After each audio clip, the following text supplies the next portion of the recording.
நீங்கள் பார்த்து கொண்டிருப்பது உங்கள் ஜாஷுவா டிவி. சகல ஜனங்களுக்கும் நற்செய்தி.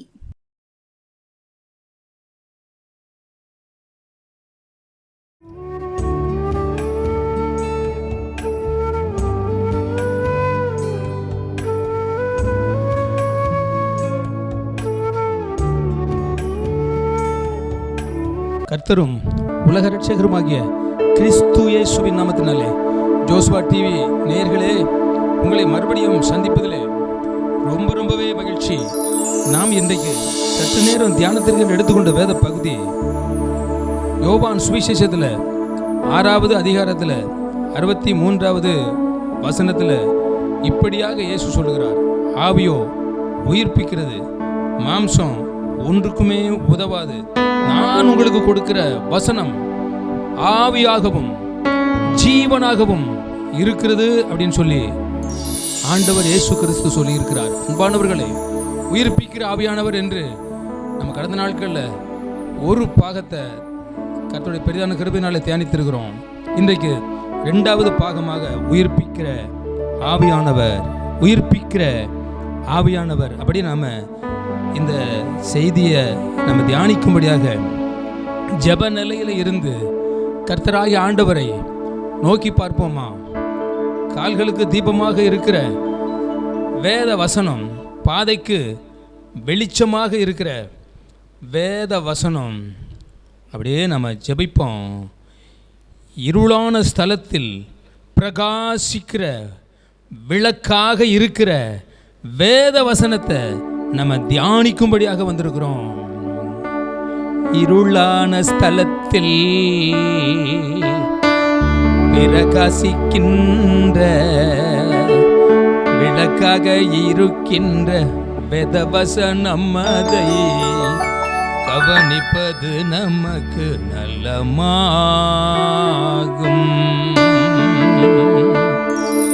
இருளான ஸ்தலத்தில் பிரகாசிக்கின்ற விளக்காக இருக்கின்ற வேத வசனம், அதை கவனிப்பது நமக்கு நலமாகும்.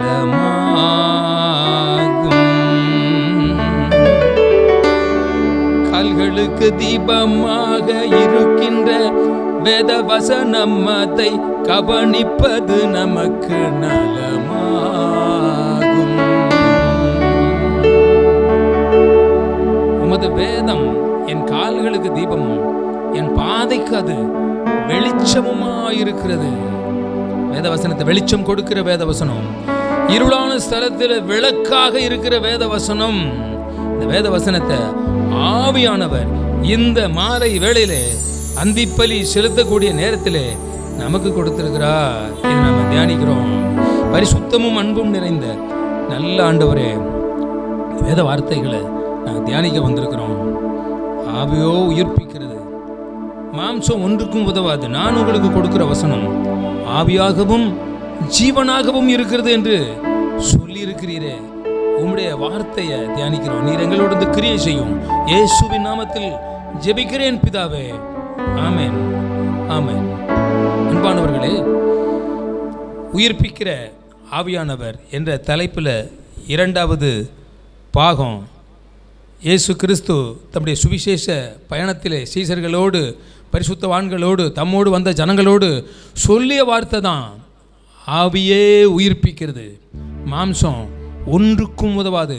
நான் உங்களுக்கு கொடுக்கிற வசனம் ஆவியாகவும் ஜீவனாகவும் இருக்கிறது.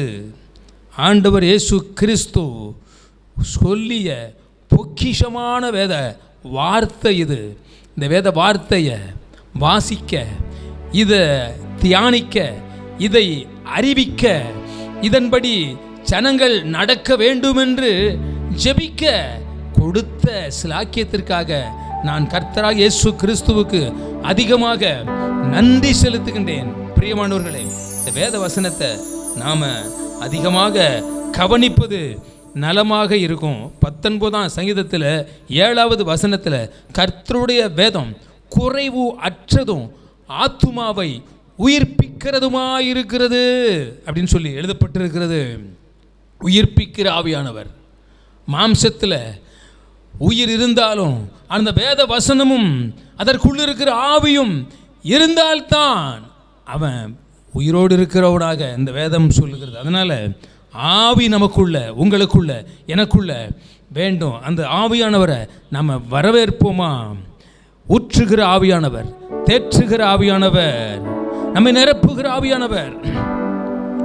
ஊற்றும் உமது ஆவியை தேற்றும் ஐயா நீர் எங்களை, ஊற்றும் உமது ஆவியை தேற்றும் ஐயா நீர் எங்களை, பத்திரம் நீரம்பி வழியவும் பொங்கியே வழியவும், எங்க பத்திரம் நீரம்பி வழியவும் பொங்கியே வழியவும்.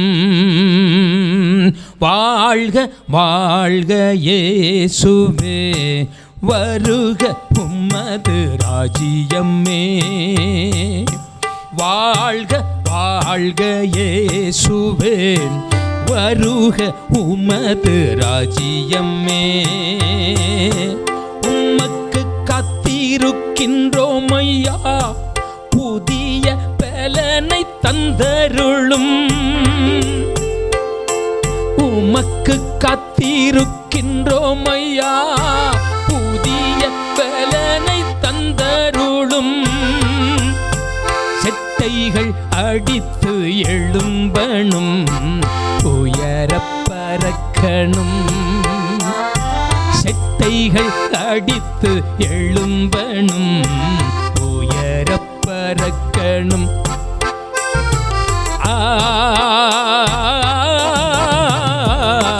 செட்டைகள் அடித்து எழும்பணும், உயர பறக்கணும். வாழ்க வாழ்க இயேசுவே, வருக உமது ராஜ்யமே.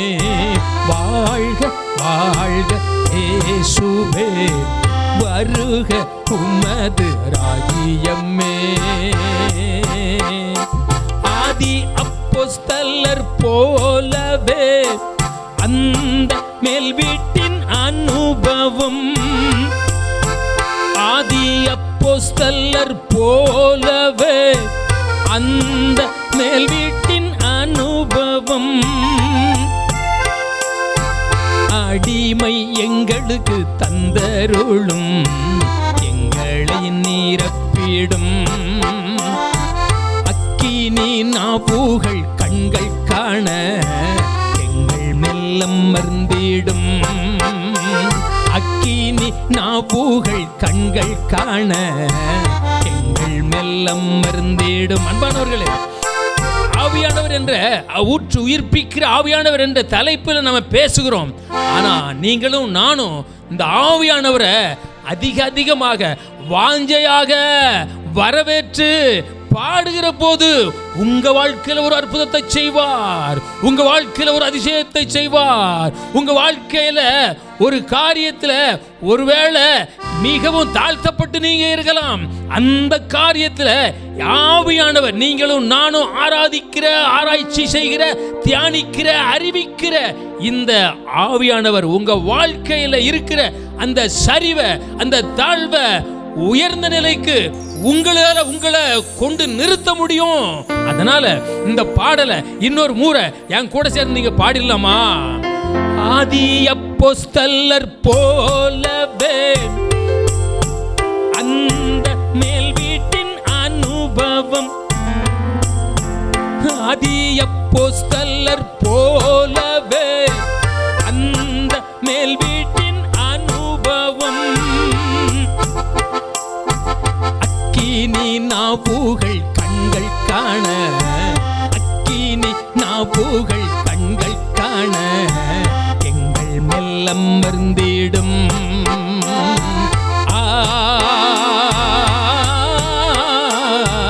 அக்கினி நாவுகள் கண்கள் காண எங்கள் மெல்லம் மறந்திடும்.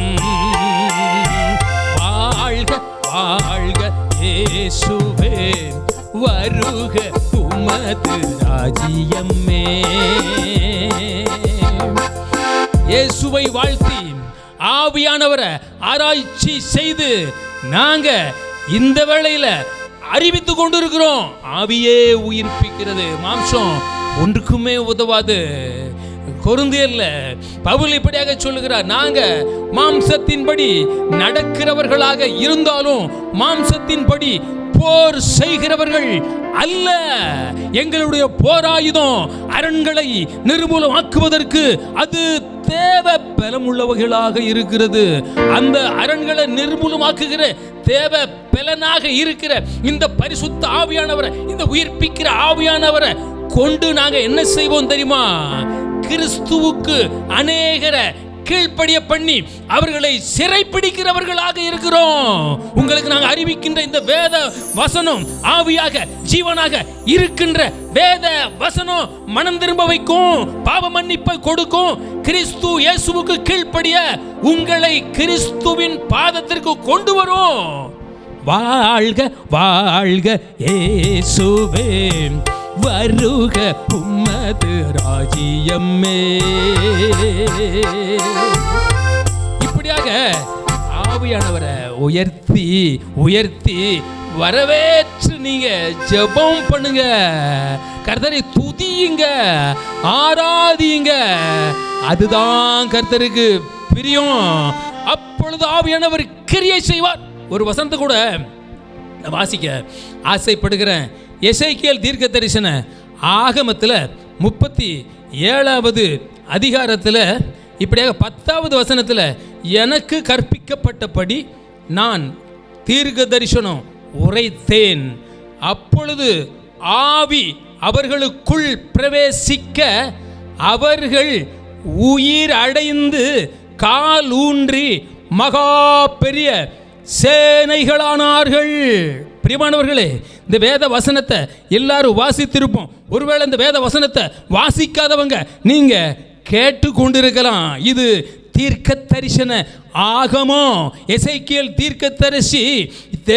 தீர்க்கதரிசி கூட கர்த்தர் இருந்து, ஆவியானவர் இருந்து எசேக்கியேல் தீர்க்கதரிசியை அவர் இஷ்டப்படிலாம் ஆவியில் எடுத்துக்கொண்டு போவார். அப்படி உள்ள நிலையில தான் இங்க முதல் வசனத்தில் கர்த்தருடைய கை என் மேல் அமர்ந்தது, கர்த்தர் என்னை ஆவிக்குள்ளாக்கி. கர்த்தருடைய கை என் மேல் அமர்ந்தது, கர்த்தர் என்னை ஆவிக்குள்ளாக்கினார். கர்த்தருடைய கை என் மேல அமர்ந்தது. அவருடைய அனுபவத்தை பாருங்க பாருங்க. இந்த ஆவிக்குள்ள ஆவி உயிரடையவும், இந்த எலும்புகளுக்குள்ள ஆவி போகவும், அவங்க உயிர் அடையவும், கால் ஊன்றவும், கால் ஊண்டி நிற்கவும், மகா பெரிய சேனைகளாகவும். இங்க கர்த்தருக்கும் இந்த எசேக்கியேலுக்கும் ஒரு அனுபவம். கர்த்தருடைய கையின் மேல் அமர்ந்தது, கர்த்தர் என்னை ஆவிக்குள்ளாக்கி வெளியே கொண்டு போய் எலும்புகள் நிறைந்த ஒரு பள்ளத்தாக்கின் நடுவிலே நிறுத்தி என்னை அவைகளின் அருகே சுற்றி நடக்க பண்ணினார். எலும்புகள் நிறைந்த பள்ளத்தாக்குக்கு இந்த எசேக்கியேல் தீர்க்கதரிசியை கர்த்தராகி ஆண்டவர் கூட்டிட்டு போய் ஆவிக்குள்ளாக்கி வெளியே கொண்டு போய் இந்த எலும்புகள் நிறைந்த பள்ளத்தாக்கில் கொண்டு போய் விட்டுட்டு நடக்க பண்ணினார். இயேசு நடந்த மாதிரி, கர்த்தர் நடந்த மாதிரி கர்த்தருடைய நடையை அவர்கள் கண்டார்கள் என்று சங்கீத புஸ்தகத்தில் நாம் வாசிக்கிறோம். கர்த்தர் நடந்தது மாதிரி இந்த எசேக்கியேல் தீர்க்கதரிசியும் அந்த எலும்புகள் நிறைந்த பள்ளத்தாக்குல நடந்தான். நட சாய்ந்த நட அல்ல, வியாதி உள்ள நட அல்ல, கோணலான நட அல்ல, கம்பீரமான நட. 100வது சங்கீதத்தில் 1வது வசனத்தில், பூமியின் குடிகளே நீங்கள் எல்லாரும் கர்த்தரை கம்பீரமாய் பாடி ஆனந்த சத்தத்தோடு அவர் சன்னதிக்கு முன் வாருங்கள். சோம்பேறித்தனமாக அல்ல, கம்பீரத்தோடு எலும்புகள் நிறைந்த பள்ளத்தாக்கில் போய் இந்த எசேக்கியேல் தீர்க்கதரிசியை கர்த்தராகி ஆண்டவர் நடக்க சொல்லி பார்க்கிறார். நான் தெரிந்து கொண்ட பாத்திரம் நான் ஆவிக்குள்ளான பாத்திரம், நான் அலங்கரிக்கப்பட்ட பாத்திரம். என் கையில் கர்த்தராகி ஆண்டவர் ஆகிய கர்த்தர் சொல்றாரு, என் கையில் அலங்காரமாக சொல்லித்து கொண்டிருக்கின்ற இந்த பாத்திரமாகிய எசேக்கியேல் தீர்க்கதரிசி, என் வேலைக்காரன், என்னுடைய காரியக்காரன் நடக்கிறான் எலும்புகள் நிறைந்த பள்ளத்தாக்குல. அல்லேலூயா. அப்படி சொல்லிட்டு பாருங்க, 3வது வசனத்தில் அவர் என்னை நோக்கி, மனுபுத்திரனே, இந்த எலும்புகள் உயிரடைந்திடுமா என்று கேட்டார். அதற்கு அவன், கர்த்தராகிய ஆண்டவரே, தேவரீர் அதை அறிவீர் என்றேன். அவர் கர்த்தர் என்னை நோக்கி, எலும்புகள் நிறைந்த பள்ளத்தாக்களை கொண்டு விட்டுட்டு, இந்த எலும்பு உயிரடையும் ஐயா, இது எங்கேயாவது உயிரடைய முடியுமா? மாம்சம் எங்கே கிடக்கோ, உயிர் எங்கே இருக்கோ, ஆனால் ஒவ்வொரு எலும்பு எங்கேனா கிடக்க, துண்டு துண்டாக கிடக்கும். அல்லேலூயா. அந்த இடத்துல கொண்டு விட்டுட்டு, மனுபுத்திரனே, இந்த எலும்புகள் உயிரடையுமா? உயிரடையும். விசுவாசிச்சா, கர்த்தர் செயல்பட்டா, கர்த்தர் கரம் தொட்டா உயிரடையும். அப்போ மனுபுத்திரனே, இந்த எலும்புகள் உயிரடையுமா? கர்த்தர் என்னை நோக்கி, கர்த்தர் என்னை நோக்கி, இந்த எலும்புகள் உயிரடைந்திடுமா என்று கேட்டார். கர்த்தர் என்னை நோக்கி, இந்த எலும்புகள் உயிரடைந்திடுமா என்று கேட்டார். கர்த்தராகிய ஆண்டவர், கர்த்தராகிய தேவரீரதை அறிவீரென்றேன். கர்த்தராகிய தேவரீரதை அறிவீர் என்றேன். அப்பொழுது ஆவி அவர்களுக்குள்ளே பிரகாசிக்கையில் உயிரடைந்தார்கள். அப்பொழுது ஆவி அவர்களுக்குள்ளே பிரவேசிக்கையில் உயிரடைந்தார்கள். காலூன்றினார்கள், மகா பெரிய சேனைகளானார்கள். அப்பொழுது ஆவி அவர்களுக்குள்ளே பிரவேசிக்கையில் உயிரடைந்தார்கள். காலூன்றினார்கள், மகா பெரிய சேனைகளானார்கள். பாருங்க, இந்த எலும்பு உயிரடையுமா? அது இறந்து போன சரீரத்தில் உள்ள எலும்பு, அது தொய்ந்து போன எலும்பு. இந்த எலும்புக்குள்ள ஒரு நினம் இருக்காது. அந்த எலும்பு உயரடையுமான்னு சொல்லி இந்த எசேக்கியேல் தீர்க்கதரிசிட்ட கர்த்தராகி ஆண்டவர் கேட்கிறாரு. அவன் சொல்லுதான், அப்போ கர்த்தராகி ஆண்டவரே, தேவரீர் அதை நீர் அறிவீர் அப்படின்னு சொன்ன உடனே, அப்பொழுது அவர், நீ இந்த எலும்புகளை குறித்து தீர்க்க தரிசனம் உரைத்து அவர்களை பார்த்து சொல்ல வேண்டியது என்னவென்றால், உலர்ந்த எலும்புகளே, கர்த்தருடைய வார்த்தையை கேளுங்க. அதுக்கு காது இல்லையா? எலும்புகளுக்கு காது இருக்கா? நாம பார்க்கும்போது காது இல்லை, ஆனா கர்த்தர் சொல்றாரு எலும்புக்கு காது இருக்கு அப்படிங்காரு. உலர்ந்த எலும்புகளே அப்படின்னு சொல்லி இந்த எலும்பை பார்த்து ஒரு கூப்பிட்டு, உலர்ந்த எலும்புகளே, நீங்க உயிர் அடையுங்க அப்படின்னு சொல்லி நீங்க தீர்க்க தரிசனம் உரைத்து அவர்களை பார்த்து சொல்ல வேண்டியது என்னவென்றால், உலர்ந்த எலும்புகளே, கர்த்தருடைய வார்த்தையை கேளுங்கள். கர்த்தராகிய ஆண்டவர் இந்த எலும்புகளை நோக்கி, இதோ நான் உங்களுக்குள் ஆவியை பிரவேசிக்க பண்ணுவேன், அப்பொழுது உயிரடைவீர்கள். பிரியமானவர்களே, அது அடுத்த வசனத்தில், உங்கள் மேல் நரம்புகளை சேர்த்து உங்கள் மேல் மாம்சத்தை உண்டாக்கி உங்களை தோலினால் மூடி உங்களில் ஆவியை கட்டளையிடுவேன், அப்பொழுது நீங்கள் உயிரடைவீர்கள் என்று கர்த்தர் சொல்லுகிறார் என்று இங்கே இந்த எசேக்கியேல் தீர்க்கதரிசி சொல்லுகின்றான். அதைத்தான் இந்த 10வது வசனத்தில், எனக்கு கற்பிக்கப்பட்டபடி நான் தீர்க்க தரிசனம் உரைத்தேன், அப்பொழுது ஆவி அவர்களுக்குள்ளே, அப்பொழுது ஆவி அவர்களுக்குள்ளே பிரவேசிக்கையில் உயிரடைந்தார்கள். அப்பொழுது ஆவி அவர்களுக்குள்ளே அவர்களுக்குள்ளே பிரவேசிக்கையில் உயிரடைந்தார்கள், காலூன்றினார்கள், மகா பெரிய சேனைகள் ஆனார்கள். கர்த்தர் எனக்கு கற்பிக்கொடுத்தபடி, கர்த்தர் எனக்கு கற்றுக் கொடுத்தபடி தீர்க்க தரிசனம் உரைக்கையிலே அப்பொழுது ஆவி அவர்களுக்குள்ளே பிரவேசிக்கையில் உயிரடைந்தார்கள், காலூன்றினார்கள், மகா பெரிய சேனைகள் ஆனார்கள். அல்லேலூயா. பாருங்க, இப்படியாக இந்த எலும்புகள் நிறைந்த பள்ளத்தாக்கில் வெட்டுண்டு போன இஸ்ரவேலர்கள் எலும்புகள் சரீரம் கிடந்த அந்த இடத்துல போய் இந்த மனுபுத்திரனாகிய எசேக்கியேல் தீர்க்கதரிசியை கொண்டு விட்டுட்டு, இந்த எலும்புகள் உயிரடையும், நீ தீர்க்க தரிசனம் உரைத்தால், தீர்க்க தரிசன வரங்கள் உங்களுக்குள்ள செயல்பட்டா, கர்த்தர் சொன்னதை நீங்கள் செய்வீங்கன்னா, கர்த்தர் சொன்ன மாதிரி நீங்கள் நடந்தீங்கன்னா அது அப்படியே ஆகும். எலும்புகளுக்குள்ள ஒரு காதை வச்சு அந்த காது வழியாக கர்த்தருடைய வார்த்தை போய், தீர்க்க தரிசனம் போய், அவைகள் தங்கள் தங்கள் சரீரத்தில் உள்ள எலும்புகளோடு ஒட்டி சதை வந்துருச்சு, அவைகளுக்குள்ள தோல் வந்துருச்சு, அவைகள் மகா பெரிய சேனைகளாக கால் ஊன்றி நின்றார்கள். அதுதான் நீங்களும் நானும் ஆராதிக்கிற தேவனாகிய கர்த்தர். கர்த்தர் தான் சொல்றாரு, எனக்கு அந்த எசேக்கியேல் தீர்க்கதரிசியை பயன்படுத்தினதுனால அந்த தீர்க்கதரிசி சொல்றான் அந்த 10வது வசனத்தில், எனக்கு கற்பிக்கப்பட்டபடி நான் தீர்க்க தரிசனம் உரைத்தேன், அப்பொழுது ஆவி அவர்களுக்குள் பிரவேசிக்க அவர்கள் உயிரடைந்து காலூன்றி மகா பெரிய சேனைகளாக நின்றார்கள். பிரியமானவர்களே, இந்த வேத வசனத்தை பார்த்தீர்களா? இது ஒரு அற்புதமான ஒரு வசனம். இது தீர்க்க தரிசன வசனம். இது கர்த்தர் கரம் தொட்டு இந்த எசேக்கியேல் தீர்க்கதரிசி கூட இருந்து செயல்பட்ட ஒரு வேத வசனம். இந்த வேத வசனத்தை உயிர்ப்பிக்கிற ஆவியானவர் என்று நாம் தியானித்து கொண்டு இருக்கின்றோம். இன்னொரு வசனத்தை கூட நான் வாசிக்க ஆசைப்படுகிறேன்.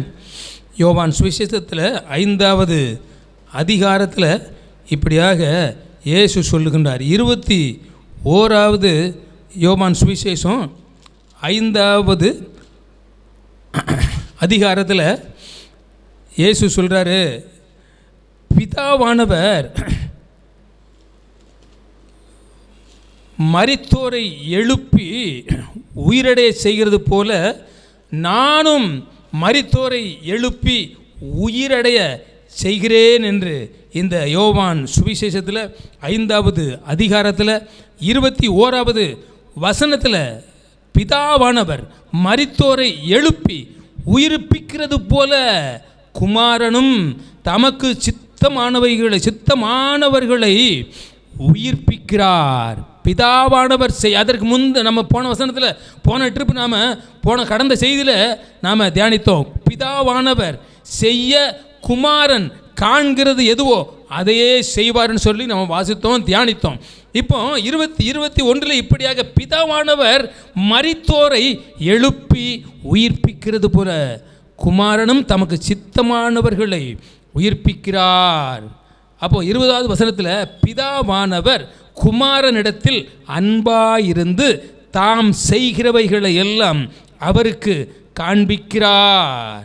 அப்போ மரித்தோரை எழுப்புகிறத ஒரு காட்சியை இயேசு கிறிஸ்துவுக்கு பிதாவானவர் காண்பிக்கிறார். அதையே தான் செய்கிறார். ஆவியோ உயிர்ப்பிக்கிறது, மாம்சம் ஒன்றுக்குமே உதவாது. நான் உங்களுக்கு கொடுக்கிற வேத வசனம் ஆவியாகவும் ஜீவனாகவும் இருக்கிறது. நம்ம ஒரே ஒரு சம்பவத்தை எசேக்கியேல் தீர்க்கதரிசின ஆகமத்தில் உள்ள அந்த காரியத்தை நம்ம பார்த்தோம். இன்னும் அடுத்த செய்திகளில் நாம் தொடர்ந்து இந்த வேத வசனத்தை தியானிக்க போகிறோம். நம்ம அப்படியே நம்ம தரையை தாழ்த்தி ஜெபிக்கலாம். பரிசுத்தமும் அன்பும் நிறைந்த நல்ல ஆண்டவரே, கொஞ்ச நேரம் உடைய வேத வார்த்தைகளை, கால்களுக்கு தீபமாக இருக்கிற வேத வார்த்தைகளை, களங்கம் இல்லாத ஞான பாலாகிய வேத வார்த்தைகளை நாங்கள் தியானம் பண்ணி இருக்கிறோம், உடைய ஜனங்களுக்கு கொடுத்திருக்கிறோம்.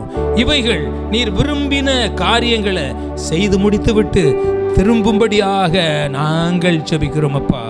எசேக்கியேல் தீர்க்கதரிசிக்குள்ள நீர் ஒரு வரங்களை கொடுத்து எலும்புகள் நிறைந்த பள்ளத்தாக்கில் போய் நடக்க வைத்து எலும்புகளுக்குள் உயிரிழைய வைத்து ஆண்டவர், எலும்புகள் மாம்சத்தால தோலால மூட வைத்து அவைகள் உயிரடைந்து கால் ஊன்றி நின்று மகா பெரிய சேனைகளாக நின்றது போல அப்பா, உலகத்தில் பாவத்தின் நிமித்தம் மரித்து போய் இருக்கிற அநேகரை இந்த தீர்க்க தரிசன வேத வார்த்தைகளை கொண்டு இந்த வேத வார்த்தை உயிர்ப்பிக்கும்படியாக ஜெபிக்கிறோம் அப்பா.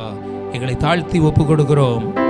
உங்களுடைய வேத வார்த்தை நீர் விரும்பினதை செய்யட்டும். இயேசுவின் நாமத்தில் ஜெபிக்கிறேன் பிதாவே. ஆமென், ஆமென்.